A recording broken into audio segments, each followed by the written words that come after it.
मन्त्रीज्यूले स्पष्टीकरण दिनको लागि म माग गर्न चाहन्छु।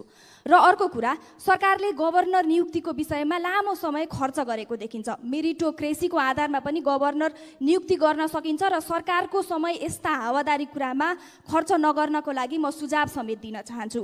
किनकि बर्खायाम सुरु भइसकेको छ। राजधानी काठमाडौँ जोड्ने प्रमुख सडकहरू असुरक्षित छन्। लाखौं नागरिकहरू दैनिक जोखिम उठाउँदै यात्रा गर्न बाध्य छन्। सरकारले यतातिर समय खर्च गरोस्। 10-11 महिना भइसकेको छ। कहिले कार्यकारी निर्देशक त कहिले गभर्नरको पदमा सरकार अड्किएको छ। ग्रो अप सरकार, जनताले काम खोजेका छन्। भाग बन्डा गरेर कसलाई कुन पद दिने भन्ने विषय खोजेका छैनन्। धन्यवाद। माननीय सदस्य नयनाकला थापा।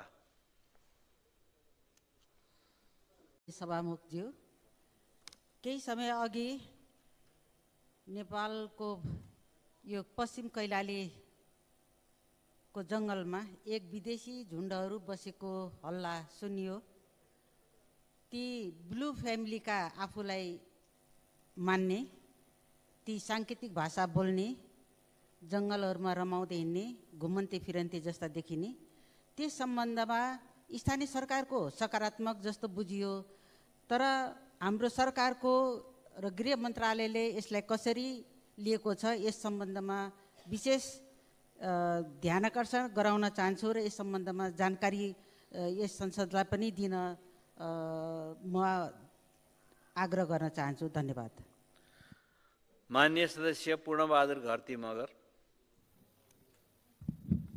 सम्मान्य सभामुख, यति बेला देशमा अनियमितता, व्यथित र कुशासन व्याप्त छ। सरकारी कार्यालयहरूमा ढिलासुस्ती र खुलेआम घुसखोरी छ। दैनिक उपभोग्य वस्तु र सिमेन्ट, छड आदिमा पटक पटक मूल्य वृद्धि गरेर जनताको ढाड सेक्ने काम भएको छ। अर्कोतिर प्रधानमन्त्री र मन्त्रीको सम्पत्ति गोप्य राखेर सरकारले कस्तो पारदर्शिता बढाउन खोजेको हो? मन्त्रीहरूको र प्रधानमन्त्रीको सम्पत्ति तुरुन्त सार्वजनिक गरियोस्।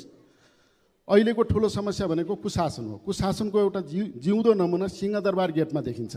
मन्त्री, सांसद, कर्मचारी प्रवेश गर्ने दक्षिण गेटमा जनताको भिड र लाइनतर्फ सरकारको ध्यान आकर्षण गराउँदछु।